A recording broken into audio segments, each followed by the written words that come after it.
Assalamualaikum warahmatullahi wabarakatuh. Selamat pagi Tribuner, jumpa lagi di Bincang-Bincang VIP Room bersama hari ini dengan Bapak Suryanata Al-Islami, Ketua Komisi Pemilihan Umum KPU Provinsi Kalimantan Utara. Selamat pagi, Assalamualaikum Pak Islami. Waalaikumsalam warahmatullahi wabarakatuh. Terima kasih sudah diberi kesempatan untuk bincang-bincang di VIP Room program YouTube Tribun Kaltara Official. Tribuner, seperti kita ketahui bahwa tadi malam sudah diresmikan atau kick off tahapan pelaksanaan pemilihan umum pemilu 2024 yang akan digelar serentak nanti pencoblosannya tanggal 14 Februari 2024. Bisa diceritakan Pak, mungkin tadi malam agenda apa itu? Ya, saya berterima kasih. Kami di KPU merasa terhormat dikunjungi oleh teman-teman Tribun Kaltara. Alhamdulillah tadi malam secara serentak KPU Republik Indonesia itu dengan melibatkan KPU Provinsi, KPU Kabupaten Kota, seluruh Indonesia dengan mengundang berbagai pihak termasuk teman-teman media itu dalam rangka meluncing Hari Pemilu 2024, tepatnya tanggal 14 Februari 2024. Jadi kita launching awalnya itu hari hanya, itu 2 tahun sebelum, nah, tepat kemarin 14 Februari tahun 2022, di mana ini didasari oleh kesepakatan bersama pertemuan terakhir di DPR RI beberapa waktu yang lalu antara DPR, pemerintah, penyelenggara pemilu, dalam hal ini KPU, kemudian Bawaslu dan DKPP, itu menyepakati tanggal pemilihan itu untuk pemilu 14 Februari 2024. Kalau sebelumnya kan sempat ramai. Nah, dengan adanya kesepakatan bersama, KPU punya kewajiban untuk mempublis pada masyarakat secara luas agar kemudian kita semuanya bisa mempersiapkan diri untuk menyambut dan menyukseskan pelaksanaan pemilu serentak tahun 2024. Maka tadi malam itu kita gelar dan alhamdulillah antusiasme peserta pemilu, kemudian masyarakat dan berbagai pihak untuk mengikuti kegiatan ini luar biasa. Kita berharap mudah-mudahan dengan melibatkan banyak pihak dalam launching awal ini kemudian bisa menjaga tingkat partisipasi pemilih kita, bukan hanya secara kuantitas, tapi kita berharap kualitas pemilu kita menjadi bisa lebih baik ke depan. Pak Islami, kan tidak terasa ya, baru beberapa tahun yang lalu KPU Kaltara kan sebagai penyelenggara pelaksanaan pilkada, mungkin beberapa daerah mungkin tidak melakukan itu. Nah ini kan kita sekarang start mulai 14 Februari, 2 tahun ke depan, akan pelaksanaan pemilu 2024. Nah, apa Pak tahap-tahapan yang akan dilakukan atau dilaksanakan oleh KPU Provinsi Kalimantan Utara? Jadi masih ada tugas sesungguhnya KPU Republik Indonesia dengan pemerintah dalam hal ini juga DPR, yaitu menuntaskan draft tahapan. Tahapan kita kan belum ada draft resminya, masih dalam bentuk rancangan. Di mana draft itu masih perlu dikonsultasikan. KPU sudah punya draft yang siap disampaikan kepada DPR.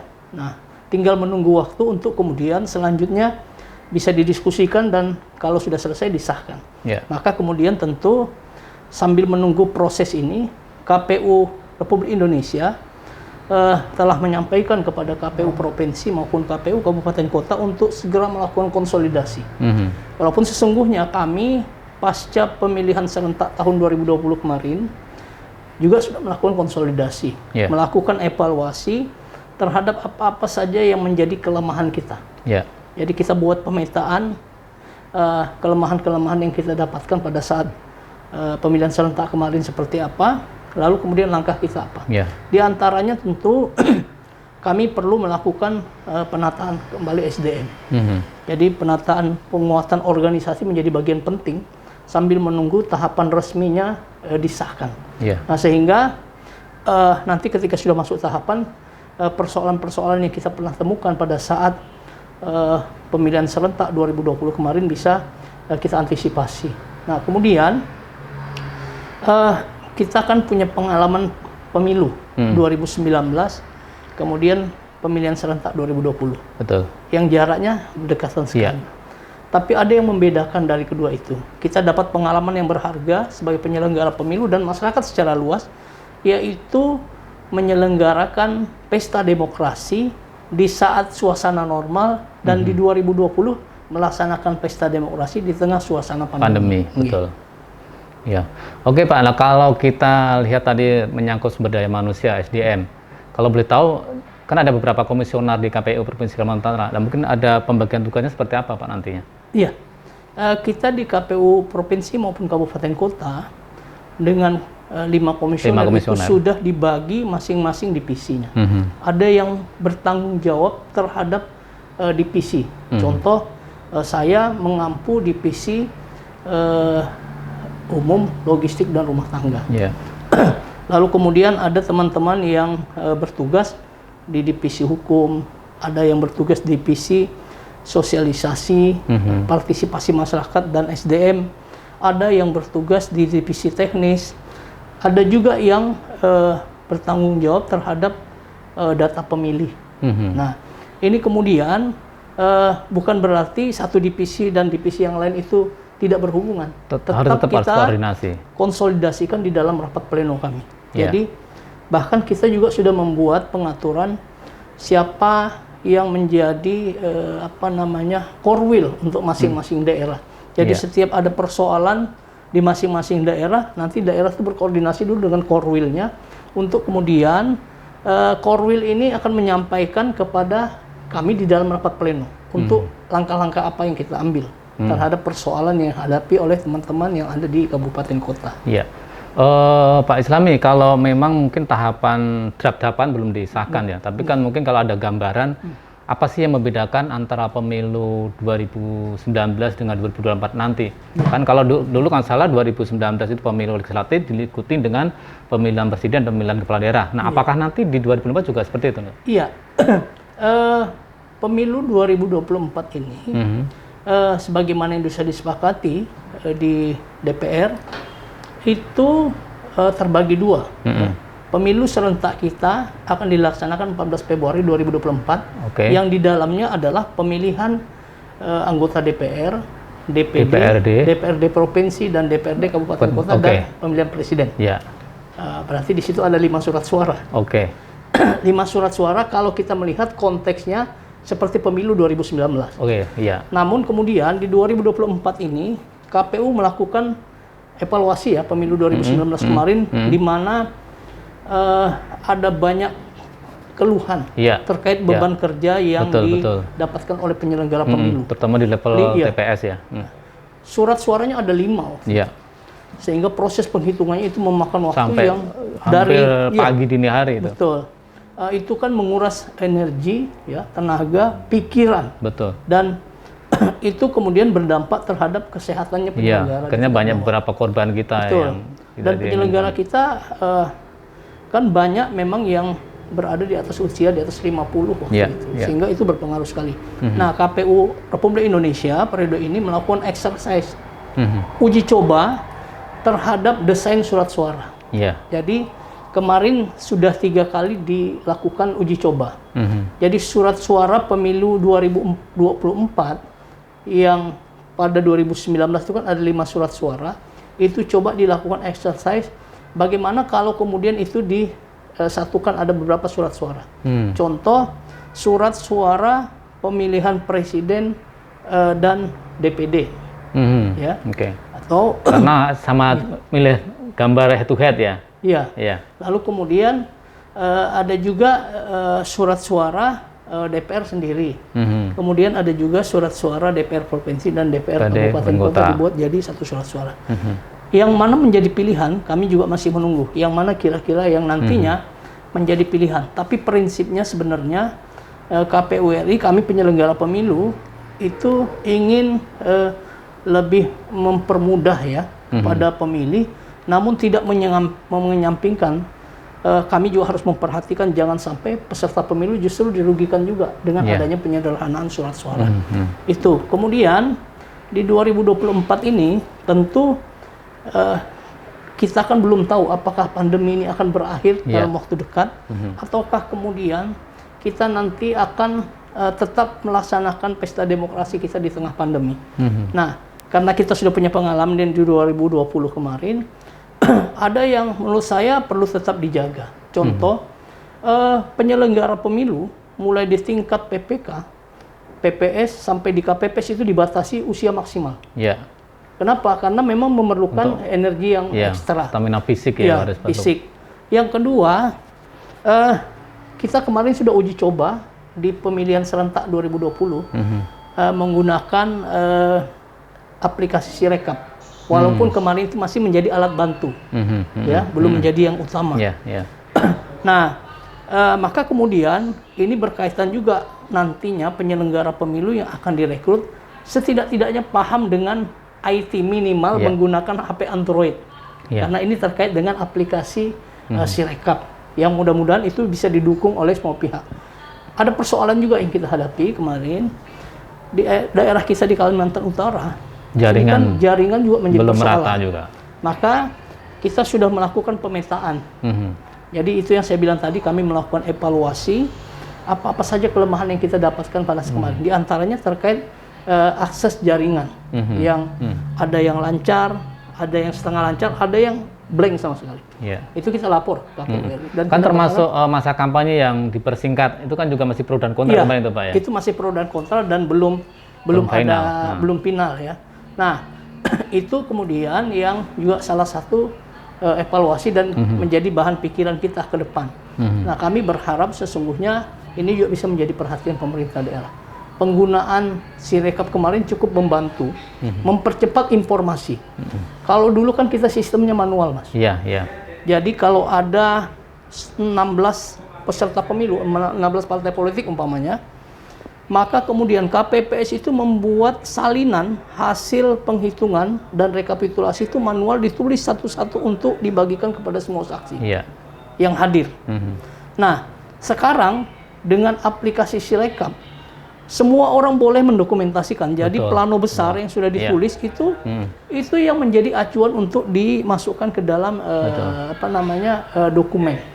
Nah, itu siapapun boleh mendokumentasikan dan sangat transparan sekali dan cepat informasi itu. Jadi risiko terjadinya penyalahgunaan atau penyelewengan dalam penghitungan suara sangat-sangat kecil sekali. Sangat kecil sekali. Akan tapi kemarin memang karena dia masih menjadi alat bantu, rekapitulasi manual tetap kita laksanakan. Antisipasi saja kan gitu. Jadi kalau semua sudah mendokumentasikan, ada petugas, ada orang-orang yang oknum yang mau melakukan proses perubahan, tentu akan kelihatan sekali karena yang sudah direkomendasikan orang itu berbeda dengan yang direkap manual kan begitu. Sehingga akan mudah kita mengeceknya. Nah, kemudian kemarin bukan hanya kami penyelenggara yang harus segera melakukan adaptasi, termasuk teman-teman peserta pemilihan, partai politik, kemudian para calon, di mana regulasi mengatur secara rigid bahwa contoh ya, kalau dulu kampanye itu lebih condong itu show of force, menghadirkan massa sebanyak-banyaknya di tengah lapangan. Nah, kemarin di tengah pandemi kita dapat hikmah. Proses kampanye tetap dilaksanakan, ya, tapi dengan pembatasan. Bahkan kita buka ruang boleh melakukan kampanye dengan menggunakan media sosial. Menggunakan aplikasi Zoom Meetings, yang dulu-dulu kan kita nggak pernah terbayang. Nah, tapi ini menarik ya, dan saya kira ke depan proses demokrasi kita harus semakin modern, nggak boleh manual terus.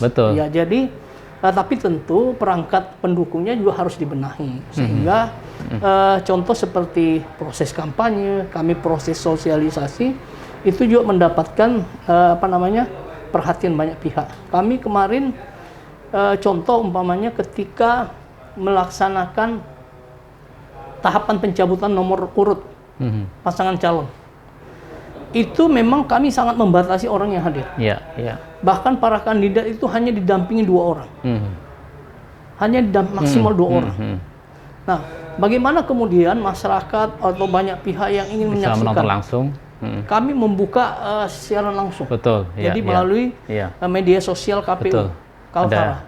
Dan saya kaget, di luar ekspektasi kami, orang yang berkunjung ikut menyaksikan melalui itu luar biasa. Ya betul. Pengalaman kami waktu kami juga relay Pak, ya di YouTube Tribun Kaltim itu luar biasa, antusias masyarakat Kalimantan Utara memang sangat-sangat banyak sekali. Nah, tentunya ini juga akan mempengaruhi sistem sosialisasi Pak nanti kira. Artinya apakah nanti juga KPU akan menggunakan sistem ya digitalisasi, sistem online terhadap dalam melakukan tahapan atau sosialisasi dalam pemilu 2024 ini Pak? Iya. Saya kira kita kan terus harus bisa beradaptasi, harus berkembang, nggak boleh jalan di tempat. Perkembangan teknologi harus menjadi perhatian juga, dan apalagi zaman milenial seperti ini, mau melibatkan partisipasi kelompok milenial, suka tidak suka penyelenggara harus bisa menggunakan media sosial, menggunakan apa yang hari ini lagi tren. Nah, saya kira ini juga menjadi penting, di mana pemilu kita sejak 2014, 2019 ini kan bertebaran hoax yang menyerang kepada kami penyelenggara. Betul. Nah, saya kira dengan menggunakan media elektronik, selain bagaimana kita berupaya untuk meningkatkan partisipasi masyarakat dalam berdemokrasi, kami berharap juga masyarakat semakin cerdas untuk bisa membedakan mana berita-berita yang benar, mana yang hoax. Betul. Karena kampanye hitam itu luar biasa. Luar biasa. Bukan hanya kepada antar peserta, tapi bahkan kepada kami penyelenggara. Bagaimana kemudian kami waktu itu diserang dengan katanya kotak kardus dan lain sebagainya, tapi kita bisa menjawab kenapa kemudian itu menjadi pilihan dan sangat transparan sekali. Betul. Nah, tadi menyinggung soal milenial Pak, artinya kan 2024 itu potensi sekali pemilih-pemilih pemula ya. Karena ini misalkan 2022, kemudian masih ada 2 tahun lagi, artinya anak-anak SMA yang kelas 2, kelas 3 nanti menjadi pemilih pemula. Nah, bagaimana KPU Kaltara memberikan sosialisasi kepada anak-anak milenial seperti ini Pak? Iya. Sejak pemilu yang lalu sampai juga kita kuatkan di pemilihan serentak 2020 kemarin, kami punya program Goes to School, Goes to Campus. Itu bagaimana kemudian kita mengajak partisipasi pemilih milenial, pemilih-pemilih pemula itu untuk melek dengan demokrasi, dengan politik. Nggak boleh diam gitu. Karena kuantitas pemilih pemula cukup signifikan. Maka mereka perlu dilirik. Nah, selain itu kami juga kemarin punya program relawan demokrasi dengan berbagai segmentasi, termasuk ada pelajar, ada mahasiswa. Itu kita libatkan mereka sebagai agen-agen sosialisasi kami pada saat tahapan pemilihan. Nah, kemudian kami juga berkoordinasi dengan Diknas tingkat provinsi, teman-teman kabupaten kota juga kami minta koordinasi dengan Diknas setempat untuk bagaimana KPU bisa intent juga ke sekolah-sekolah. Atau contoh mungkin dalam 3 bulan sekali KPU dapat jadwal jadi pembina upacara umpamanya. Betul. Di situ kita bisa menyampaikan tentang bagaimana perkembangan sejarah demokrasi kita. Saya waktu di KPU Bulungan itu intent dengan salah satu sekolah yang ketika kegiatan belajar mengajar mata pelajaran PPKN kalau nggak salah, kalau terkait demokrasi itu ada waktunya gurunya bawa murid-muridnya itu belajar ke KPU. Jadi yang jadi gurunya menarik kami. juga tuh, jadi tahu. Nah, ini saya kira perlu juga dikembangkan. Sehingga kemudian kami berharap sebenarnya bagaimana melahirkan pemilih-pemilih berintegritas ke depan itu dimulai dari pemilih-pemilih milenial ini. Jadi memilih itu bukan karena sikap pragmatis bukan iming-iming. Tapi mereka memilih karena memang mereka menjadi pemilih cerdas. Betul. Nah, terkait itu, selain segmentasi pemilih pemula, pemilih milenial, kami juga punya program Desa Peduli Pemilu dan Pemilihan. Walaupun memang ini belum meluas karena terbatas oleh posisi anggarannya. Di Kalimantan Utara secara program anggaran itu kami hanya bisa punya 2 lokus, satu di Bulungan, satu di Kota Tarakan. Desa Peduli Pemilu. Itu dipilih atau mereka mengajukan ke KPU? Ya, jadi kami berkoordinasi dulu dengan pemerintah setempat, pemerintah kabupaten kotanya, lalu kemudian pemerintah desanya, lalu kemudian kita seleksi. Iya. Jadi ada proses seleksi. Ada beberapa indikator ya untuk Iya. menentukan sebagai Betul. desa dan percontohan. Jadi nanti ketika sudah kita selesai rekrut, baru kita berikan materi-materi apa yang harus mereka. Dan kita buatkan grup WA. Jadi contoh seperti malam tadi kita melaksanakan launching, itu sudah kita share juga ke grup sehingga mereka juga nge-share grup di mana mereka di kampung. Nah, alhamdulillah walaupun secara posisi anggarannya hanya terbatasi di 2 lokus, di Bulungan itu ada sekitar 7 desa yang kepala desanya antusias, sehingga lokusnya kita tambah, tapi pembiayaan oleh pihak desa. Swadaya? Iya, dari desa. Karena mereka pengen daerah mereka itu dikenal sebagai desa yang berintegritas gitu loh. Kalau sebagai semacam reward gitu, ada nggak semacam apresiasi kepada desa peduli itu, Pak? Iya. Jadi kami sedang mendiskusikan nanti mana daerah, mana desa-desa yang kita anggap tingkat partisipasi pemilihnya secara kuantitas dan kualitas itu baik. Kemudian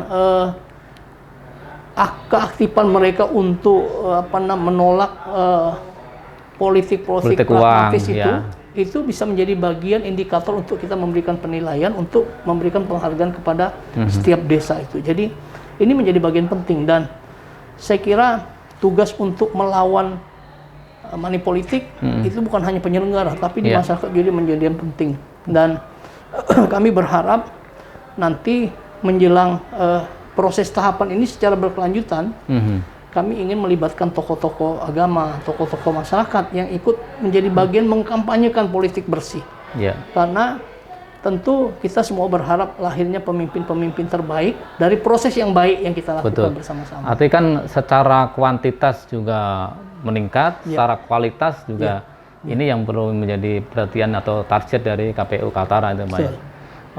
Pak, mungkin juga Tribunner bisa mendapat gambaran nggak? Sebenarnya sudah berapa persen sih kalau dibandingkan 2019 dan kira-kira target 2024 berapa persen, Pak, tingkat pemilih di Kaltara itu, Pak? Tingkat partisipasi. Partisipasi pemilih, betul. Pada tahun 2019 itu pemilu pertama kali yang di mana Kalimantan Utara punya dapil sendiri. Pada saat pemilu 2014 kita kan masih dapil Kaltim itu. Betul. Sehingga Kalimantan Utara itu walaupun pada saat 2015 kita sudah pemilu juga, 2014, tapi kita belum punya perwakilan di Senayan, baik DPR maupun anggota DPD. Masih gabung di Kaltim. Yang kedua, pengisian anggota DPR Kalimantan Utara pasca terbentuknya Kalimantan Utara, itu pengisiannya diambil dari dapil 4 kalau tidak salah, Kaltim, yang ada di bagian utara. Betul. Nah, di 2019 itu baru kemudian murni kita punya dapil sendiri. Betul. Kalimantan Utara itu mendapatkan 4 kursi ya, 4 kursi di DPD. DPRI dan DPD. DPR 3 aja. DPR 3? Oke. DPR 3, DPD itu sama se-Indonesia 4 semua. Nah, untuk kita DPR itu yang minimalis 3. Ya. Kemudian itu karena mengacu jumlah penduduk. Kemudian untuk DPRD provinsi kita punya 4 dapil. Nah, jadi punya dapil sendiri ya.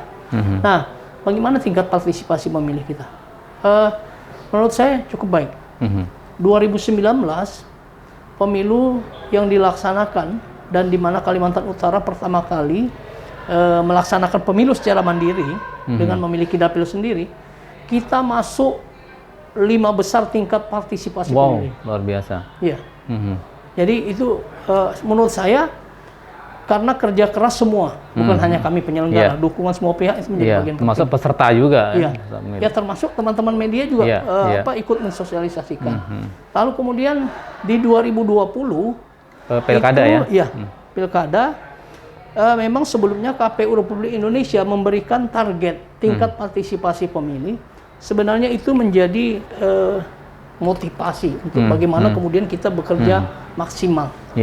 Walaupun target partisipasi yang dibuat oleh KPU RI memang pada saat sebelum pandemi waktu itu. Ya. Di atas 70%. Nah, akan tetapi pada saat kita melaksanakan di tengah banyaknya kekhawatiran munculnya klaster baru segala macam, tapi kami terus menguatkan sosialisasi yang pertama bahwa pilihan untuk melaksanakan pemilihan serentak di tengah pandemi itu menjadi pilihan yang paling tidak bisa kita tolak. Tapi pelaksanaan pemilihan itu ada syarat. Syarat utamanya adalah bagaimana memastikan seluruh tahapan yang dilaksanakan itu secara ketat menggunakan protokol kesehatan. Yeah. Ini cara kami untuk meyakinkan ke masyarakat pandemi ini nggak boleh membuat kita berdiam diri. Yeah. Kita harus terus bergerak. Ya. Maka kemudian pilihan untuk melaksanakan pemilihan ini kita lakukan. Kita pastikan seluruh tahapan yang dilakukan itu terukur prokesnya. Teman-teman penyelenggara ad hoc itu yang mau bertugas, contoh yang akan melakukan pemutaran data pemilih door to door ke rumah, itu kami pastikan semuanya sudah di rapid test. Iya, betul. Iya. Bagi yang dinyatakan terkonfirmasi reaktif, tidak kita boleh. ganti. Itu kalau untuk yang PPDP, karena tahapannya kan jelas tidak bisa diundur. Iya. Bagi yang nggak mau, kita ganti. Iya. Lalu kemudian ketika mereka sudah nyatakan sehat, masker, hand sanitizer, bahkan kita sediakan alat tulis sendiri, baju APD itu dipakai kalau kemudian ada warga masyarakat yang ketika didatangi di rumahnya dalam keadaan kurang sehat, maka APD digunakan. Tapi ada juga yang lucu praktik di lapangannya. Mungkin saking semangatnya teman-teman kami ini, ada yang APD-nya dipakai sejak terus bertugas. Sehingga ada orang yang ketika didatangi rumahnya itu nggak mau buka, malah takut. Dikiranya petugas. Ya, akhirnya kita evaluasi dan alhamdulillah walaupun target partisipasi yang dicanangkan oleh KPU RI tidak terpenuhi, tapi menurut saya cukup besar, sekitar 68, hampir 69%. Artinya dalam kondisi seperti itu sudah termasuk maksimal luar biasa. Sangat luar biasa menurut saya. Jadi sekali lagi saya kira pandemi ini kan bukan hanya dialami oleh kita yang ada di Kalimantan Utara, bukan hanya di Indonesia, tapi hampir semua berbagai belahan dunia. Tapi sekali lagi yang membedakan adalah apakah kita cukup berdiam diri dengan pandemi ini, atau tetap mampu melakukan adaptasi dengan kegiatan-kegiatan yang sesuai protokol kesehatan. Oke Pak, menarik ini. Artinya sekarang kita bicara soal pengalaman 2019 dengan kemarin 2019 dan terutama 2020 ya, yang di masa pandemi, kemudian waktu itu beban kerja yang luar biasa. Tadi disampaikan Pak Islami bahwa nanti ada semacam evaluasi, termasuk kriteria petugas ya, harus minimal harus usia di bawah 50 dan sebagainya. Nah, apakah itu nanti juga itu masih tahap proses draft atau mungkin akan dilaksanakan Pak? Karena kan kalau pengalaman banyak yang sakit kemudian meninggal dan sebagainya gitu. Saya kira ini perlu dipertimbangkan untuk bisa digunakan pada pemilu di 2024 itu. Kenapa? Kan tidak mesti menunggu pandemi baru milih orang-orang yang sehat. Betul. Tapi saya kira pengalaman itu kan menjadi bagian penting. Yeah. Kami juga perlu melakukan pendekatan, mensosialisasikan kepada para pihak yang selama ini cukup banyak membantu kami, ya, penyelenggaraan. Tentu kita juga harus melihat ada regulasi yang dikeluarkan KPU Republik Indonesia, di mana memang ada pembatasan periodisasi penyelenggara. Jadi kalau saya di KPU Provinsi, KPU Republik Indonesia, Kabupaten Kota, komisionernya itu maksimal 2 tahun. 2 tahun. 2 periode. 2 periode. Ya, masa jabatan 5 tahun ya. Ya. Jabatan 5 tahun. Iya. Nah, dia boleh umpama KPU Kabupaten Kota mau lagi jadi penyelenggara, dia harus naik kelas ke provinsi. Di provinsi. Saya yang sudah 2 periode di provinsi, kalau mau lagi jadi penyelenggara di KPU harus naik ke pusat, kan gitu. Ya. Begitu juga di tingkat bawah. Jadi saya kira di semua PPS, tingkatan, kalau PPS harus ke PPK. Ya, dia perlu ada proses regenerasi. Ya, makanya kemudian kami sebenarnya sempat diskusi dengan Pak Rektor di Universitas Kaltara ini. Beliau bilang, gimana kalau kemudian kita libatkan mahasiswa untuk menjadi penyelenggara? Boleh juga tuh. Ya. Itu pertama secara usia mereka orang-orang yang produktif, yang masih punya idealisme. Betul. Lalu kemudian nanti kata Pak Rektor, kalau mereka memang bisa dilibatkan, nanti bisa saja itu menjadi penilaian oleh pihak kampus, bisa saja dihargai seperti KKN umpamanya. Betul, betul. Ya kan gitu. Dan saya bilang, ada kredit poinnya juga. Nah, kami akan sampaikan kepada KPU. Apalagi termasuk ini, kalau tadi bicara soal digitalisasi, ya perlu orang paham soal smartphone dan sebagainya. Kan itu menjadi solusi yang terbaik juga, Pak. Nah, jadi saya bilang kami akan sampaikan ini kepada KPU RI sebagai atau bisa nggak regulator. misalkan KPU Kaltara punya kebijakan sendiri, Pak? Tentu juga tidak melanggar rambu-rambu aturan gitu. Pertama, regulator penyelenggara kan KPU RI. Betul. Nah, kami ini kan menjadi pelaksana terhadap apa yang menjadi yang diputuskan. Ya. Kalaupun ada keputusan yang kami buat, tentu tetap koordinasi kepada KPU RI. Tapi sesungguhnya menurut saya, kalau ini bisa diterapkan secara nasional, menjadi lebih baik. Lebih bagus lagi. Karena kampus kan bukan hanya ada di Kaltara. Bahwa persoalan SDM kita untuk dalam proses rekrutmen yang perlu melibatkan orang-orang yang punya fisik bagus, itu kan bukan hanya di Kaltara, kita perlu juga melibatkan banyak pihak. Nah, saya kira selain itu bagaimana kita mendekatkan kepada kelompok-kelompok muda, kelompok-kelompok milenial, bahwa mereka juga sudah mulai dini sejak awal harus terlibat dalam proses demokrasi ini. Kenapa? Karena peran anak muda kan tidak tunggu nanti, tapi kita harus berproses. Saya kemarin sekitar kalau nggak salah setengah bulan yang lalu, Bang, saya menghadiri pemilihan ketua OSIS. Iya, jadi mereka kan pinjam alat di kita itu, bilik dan kotak suara. Yang terbaru di SMP 7 itu, Pak? SMP Negeri 1 kemarin. Kemarin ada SMP 7 ada juga gitu. Nah, itu ada beberapa yang kita lihat asik. Jadi mereka antusias. Dan ketika saya diskusi dengan mereka, dihitung kalau usianya hari ini berarti nanti 2024 mereka masuk kategori pemilih pemula. Iya, betul. Nah, jadi kita asik kemarin diskusi dan saya sambil guyon ke teman-teman panitia pemilihan OSIS kemarin. Saya bilang, mana panitianya nih? Oke, saya bilang kalau hari ini jadi panitia pemilihan ketua OSIS, nanti gantiin saya jadi komisioner KPU, baik di provinsi maupun di minimal di PPS PPK dulu kan pengalaman. Betul. Ya, artinya ini menarik, Pak. Atau mungkin kalau bisa jalan tengahnya tetap disampaikan ke masyarakat umum bahwa perekrutan sebagai petugas pelaksana pemilu tetap dengan catatan tadi mungkin ada juga anak-anak mahasiswa tadi bisa masuk dalam situ, Pak. Iya, kami alhamdulillah sosialisasi tahapan, sosialisasi tentang hari H, bahkan sosialisasi tentang jadwal proses rekrutmen penyelenggara. Itu kami biasanya mengumumkan salah satunya di rumah-rumah ibadah. Jadi umpamanya kalau di Muslim itu setiap hari Jumat kita umumkan. Siapa tahu ada yang tertarik mau jadi penyelenggara dan cukup secara persyaratan. Bahkan di gereja juga kita titipin juga pada pengurus untuk diumumkan kepada jamaahnya.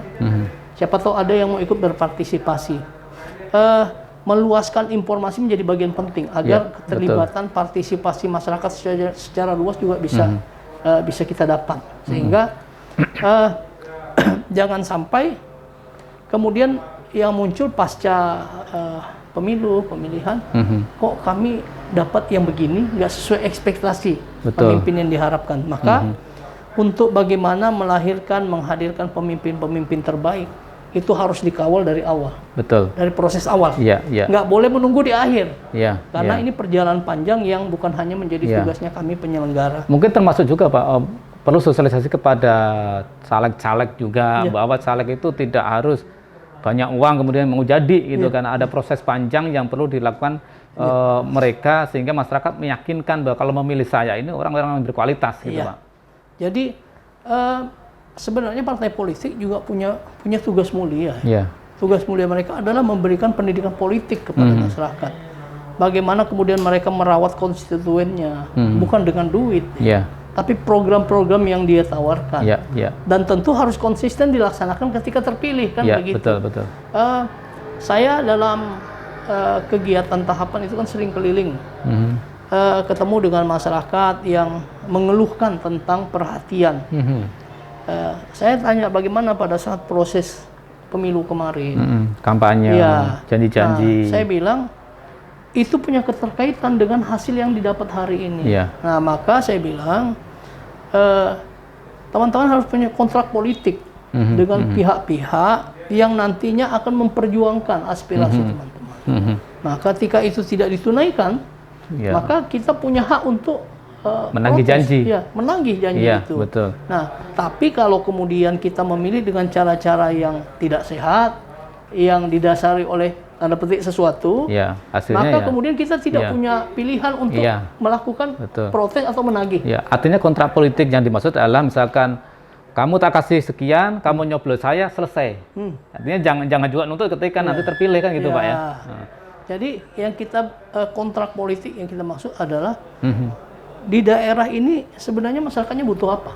Ya, Jadi bukan per person ya, tapi kebutuhan masyarakat secara luas di situ ya. apa? Katakan umpamanya satu daerah ini yang terjadi adalah seringnya setiap hujan itu banjir. Betul. Berarti harus ada solusi bagaimana penanggulangan Mengatasi banjir banjir di itu. daerah tersebut. Nah, wakil-wakil yang terpilih itu harusnya memperjuangkan itu. Nah, kan itu yang kita maksud. Iya. Nah, Tribunner ini menarik juga nih. Ini menjadi semacam tips juga bagi calon-calon legislatif yang akan maju. Artinya ketika mau menawarkan program itu lihat juga apa sih kebutuhannya masyarakat setempat. Demikian juga sebaliknya masyarakat. Kalau mau milih tentunya juga melihat calon-calon yang punya komitmen konsisten terhadap apa yang dijanjikan kepada masyarakat. Pak Islam ini menarik ini. Nah, kalau bicara tadi kita masih bicara soal petugas atau pelaksana pemilu ya.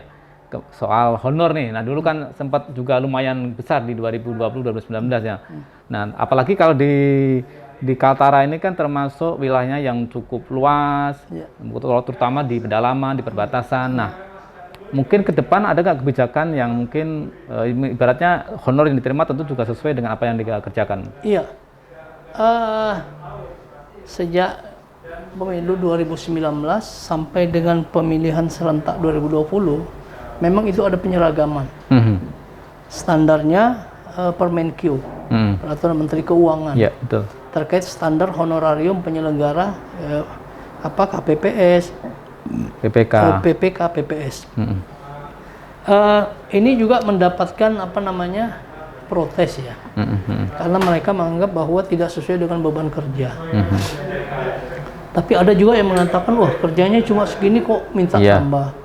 Kita kalau melihat secara sekilas mungkin mudah, tapi kita tidak pernah membayangkan bahwa bagaimana proses mereka menjadi penyelenggara itu, selain beban kerja, beban pikiran, beban fisik itu, yang paling penting itu beban pikiran. Mohon maaf, banyak pihak yang semuanya itu ingin menang dan akan menempuh berbagai macam cara. Betul. Sementara si penyelenggara ini kan ingin betul-betul lurus dalam menyelenggarakan itu. Tentu banyak godaan-godaan. Nah, saya kira ini penting juga untuk kita menjaga istiqomah jalan lurusnya penyelenggara. Di antaranya bagaimana kita mengapresiasi kerja-kerja mereka. Nah, ini kami juga sampaikan di pemilihan serentak 2015. Itu standarnya beda-beda, tergantung kemampuan keuangan daerah. Jadi kita di Kaltara cukup tinggi waktu itu, KPPS-nya bahkan hampir 1 sampai 1,5 kalau nggak salah. Tapi untuk yang pilkadanya, Pak? Iya, waktu pilkadanya. Dan pada saat 2020 kemarin, kita pilkada juga padahal. Tapi dibuat sudah standarisasi oleh pusat, sehingga sama di mana saja. Mungkin bagi teman-teman yang berada di Jawa, itu cukup besar. Betul. Tapi buat kita yang di Kalimantan, di Papua itu belum seberapa kalau lihat dari biaya hidup dan segalanya itu berbeda. Maka kemudian kami minta ada kebijakan ke depan itu agar bisa menjadi perhatian kepada penyelenggara ad hoc. Kenapa? Karena kalau kita menggunakan standar umpamanya regulasi tentang tenaga kerja, orang itu kan maksimal kerja dalam sehari itu berapa jam? Ya kan gitu. Kalau dia lebih uang lembur kan gitu. Kan di KPPS nggak ada uang lembur. Nah, dia bekerja lebih dari 8 jam. Bahkan 24 jam kemarin itu, Pak. Betul. Bahkan ada yang lebih dari 24 jam. Jadi regulasi kita itu pasca ditutupnya rapat pemungutan suara, itu langsung dilanjutkan rapat penghitungan suara Hmm. tanpa jeda. Hmm. Kemudian penyelenggara kami itu dalam melaksanakan tugas mau tidak mau mereka harus aplusan untuk ada yang sholat, Ya. ada yang makan. Hmm. Nah kan karena begitu kita tunda lagi muncul kecurigaan macam-macam. Ya. Jadi makanya kita perlu terus menjaga ritme proses itu setelah pencoblosan. Nah, bagaimana kemudian kerja-kerja ini betul-betul dihargai. Tapi yang paling penting menurut saya adalah kita bisa menjaga keistiqomahan mereka berada pada tracknya, jalur lurusnya itu, Ya. untuk menghindarkan dari godaan-godaan. Iya. Ya kan Iya. gitu. Nah, Pak Islami ini bicara godaan nih. Pak Islami kan sudah menjabat sebagai komisioner KPU kan sudah hampir berapa tahun di kabupaten kok? Saya Kabupaten di KPU Kabupaten 6 tahun. 6 tahun, kemudian naik lagi nih sudah mau ke 2 periode yang kedua. Iya. Nah, bicara godaan, semana Pak godaan yang selama ini mengganggu Pak Islami sebagai lembaga independen pelaksana pemilu ini? Iya. Saya alhamdulillah sejak dulu senang berteman dengan siapa saja. Ya. Dan saya punya banyak teman di berbagai partai politik atau peserta pemilu. Maka kemudian sebagai penyelenggara, saya tetap memberikan pelayanan yang setara, Ya. yang sama kepada semua. Pertanyaannya apakah pernah ada godaan? Pernah. Iya. Tapi saya pernah mengatakan begini, untuk menjaga proses pertemanan kita, itu bukan dengan cara kalian memberikan saya materi, dikarenakan tugas-tugas saya. Pertemanan sejati itu kalau kemudian justru teman-teman meminta saya untuk tetap istiqomah dengan jalan yang benar Iya. dalam bertugas. Iya. Nah, pertemanan saya dengan teman-teman peserta pemilu dan yang lain, keuntungannya adalah mempercepat akses informasi kepada teman-teman terkait regulasi dan sebagainya dan sebagainya. Tapi sesungguhnya itu semua kita Iya. layani yang sama. Jadi saya berusaha tidak membeda-bedakan terhadap partai politik ya peserta pemilu. Karena saya gini, saya kalau mengistilahkan tuh, saya ini kan anak kampung. Ya. Saya ingat almarhum abah saya, mama saya itu bilang, kita ini orang kampung, bukan lahir dari orang yang berada. Kemewahan yang kita punya itu hanya kejujuran. Betul. Kalau bahasa di penyelenggara itu integritas. Iya. Iya. Maka integritas itulah yang saya paling jaga. Bagi saya, kalaupun kita punya harta yang banyak, kemewahan, namun kita tidak punya integritas, menurut saya tidak ada harganya. Iya, betul. Nah, jadi itu yang perlu saya terus jaga, dan saya selalu minta doa teman-teman supaya saya bisa tetap melaksanakan tugas secara istiqomah pada Iya. jalannya. Karena kan posisi komisioner kan sebenarnya repot, ketemu si A, calon B kan nggak boleh kan, harus menjaga netralitas itu. Nah, Betul. kalau ini bicara godaan, kalau bicara tekanan Pak, tentu juga luar biasa kan? Betul. Seperti apa Pak selama ini yang dialami Pak Islami? Saya itu mulai dari telepon, dari SMS atau WA, sudah sering nerima yang tekanan-tekanan seperti itu. Tapi menurut saya tentu teman-teman punya niat tulus juga. Yeah. Tapi saya yakin mungkin itu apa guyonan atau apa. Tapi menurut saya tekanan-tekanan itu sepanjang kita melaksanakan tugas secara benar, maka kita tidak merugikan orang. Kita bisa mengkomunikasikan bahwa saya pernah sampaikan ke teman, untuk lolos menjadi peserta pemilu itu bukan dengan cara Anda membayar penyelenggara. Mereka tanya, apa syaratnya supaya kami bisa lolos? Penuhi apa yang diminta persyaratan di dalam aturan atau undang. Betul. Saya bilang, kalau ada teman-teman yang secara persyaratan, ya, secara undang-undang dan aturan, itu sudah memenuhi syarat. Lalu ada orang yang mau masuk menggoda untuk menyatakan, kalau bisa buat itu tidak memenuhi syarat. Saya orang yang paling pertama melawan itu. Tapi kalau ada yang tidak memenuhi syarat, TMS istilahnya, lalu dipaksakan harus memenuhi syarat, itu juga nggak boleh.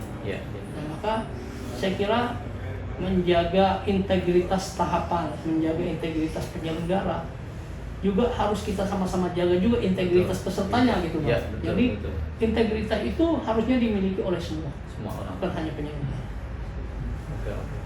Kalau dalam menjalankan tugas dukungan keluarga, bapak, ibu, istri dan sebagainya? Ya, alhamdulillah selama ini dukungan saya kan tinggal punya ibu, mama saya. Saya sekecil apapun langkah yang mau saya lakukan, saya selalu minta doa dan restunya ibu saya. Kemudian istri, itu yang menguatkan saya dengan doa-doa mereka. Dan kalau terkait tekanan, ancaman, saya berusaha itu cukup menjadi rahasia saya. Tidak perlu saya sampaikan kepada mama dan istri saya. Sama ya. Ya, saya butuh doa-doa mereka. Dan menurut saya orang Kaltara ini baik. Bahkan di tengah padatnya jadwal tahapan, deras sekali dukungan doa dan dukungan masyarakat Kalimantan Utara kepada kami penyelenggara. Doa-doanya itu yang menjadi energi positif buat kami. Saya bilang kalau energi positif yang disalurkan ke kami itu insya Allah akan menambah imun. Jadi menjadi penguat kami, vitamin buat kami secara rohaniah untuk bisa terus tegak lurus melaksanakan tugas-tugas kami. Pemilu 2024 mungkin ini jadi pemilu terakhir Pak Islamim dan Garuda nih. Nah, kira-kira setelah ini apa Pak cita-cita atau keinginan Bapak? Apakah tetap masih lanjut bagi pelaksanaan pemilu di level pusat atau mungkin lirik-lirik ke karena udah pinter menjadi calon-calon legislatif? Iya. Pemilu serentak 2024 yang tadi malam kita launching itu dilaksanakan 14 Februari 2024. Masa jabatan saya dan teman-teman di KPU Kaltara itu akan berakhir kalau tidak salah tanggal 26 Februari 2024. Berarti sekitar 10-12 hari? Iya.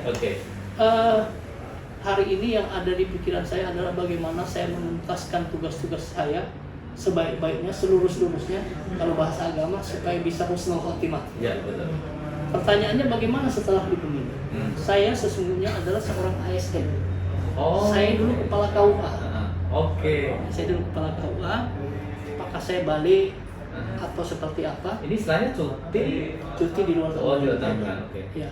Nah, saya kalau ditanya ibu saya nanti gimana? Saya bilang saya tergantung perintah mama. Saya mau disuruh kemana saya ikut ya, karena yang saya tunggu ridhonya. Tapi di teman-teman media saya sering diskusi. Saya bilang tergantung hasil diskusi teman-teman saya disuruh kemana. Ya biasanya kalau udah habitnya itu udah pergaulannya dengan orang-orang politik, orang udah tahu lika-liku bagaimana menuju posisi sana, itu juga ada keinginan sana tuh. Saya bismillah jalan dulu. Siap. Jadi berinvestasi terhadap kebaikan-kebaikan, ya kita sambil jalan menjalani takdir.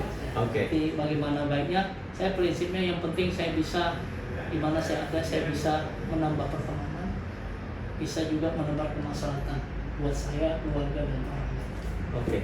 Terakhir Pak Islami, mungkin YouTube ini akan ditonton oleh banyak orang, juga mungkin long time, panjang.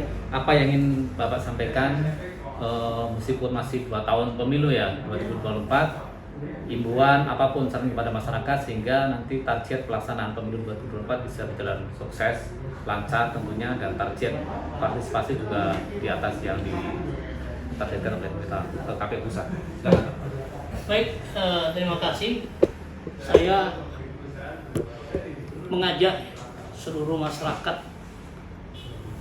baik yang ada di perkotaan maupun yang ada di desa, mari kita menjadi bagian sejarah demokrasi kita ke depan. Ikut berpartisipasi, menjaga integritas tahapan, menjaga integritas pemilu, mengawal lahirnya pemimpin-pemimpin terbaik yang berintegritas. Kita tidak bisa menyerahkan nasib kita hanya pada 1-2 orang. Tapi bagaimana kita memastikan tanggung jawab bersama harus kita pegang dengan memastikan seluruh tahapan itu berjalan dengan baik. Orang-orang yang hadir berkontestasi nantinya betul-betul orang-orang terbaik yang terpilih, yang bisa dan mampu membawa aspirasi kita ke depan. Kalimantan Utara, Indonesia secara keseluruhan punya tanggung jawab kita bersama. Bagaimana masa depan bangsa ini tergantung kita hari ini. Maka untuk itu mari sama-sama secara bertanggung jawab mengawal pesta demokrasi, sukseskan dengan cara-cara yang berintegritas dan bertanggung jawab. Saya kira demikian. Terima kasih. Terima kasih. Demikian Tribuner bincang-bincang kami dengan Ketua KPU Kaltara, Bapak Suryanata Al-Islami. Semoga bermanfaat. Tentunya juga ini menjadi gambaran bahwa ibaratnya genderang pemilu 2024 sudah ditabung tahapan-tahapan akan segera dimulai. Mari kita sama berpartisipasi untuk demokrasi khususnya di Kalimantan Utara maupun di Indonesia. Dan tentunya juga karena masih pandemi, selalu ikutin protokol kesehatan, tetap pakai masker, tentunya juga selalu jaga jarak dan hindari kerumunan. Terima kasih sekali lagi, jumpa lagi di VIP Room dengan narasumber dan tema yang berbeda. Assalamualaikum warahmatullahi wabarakatuh. Terima kasih sudah nonton.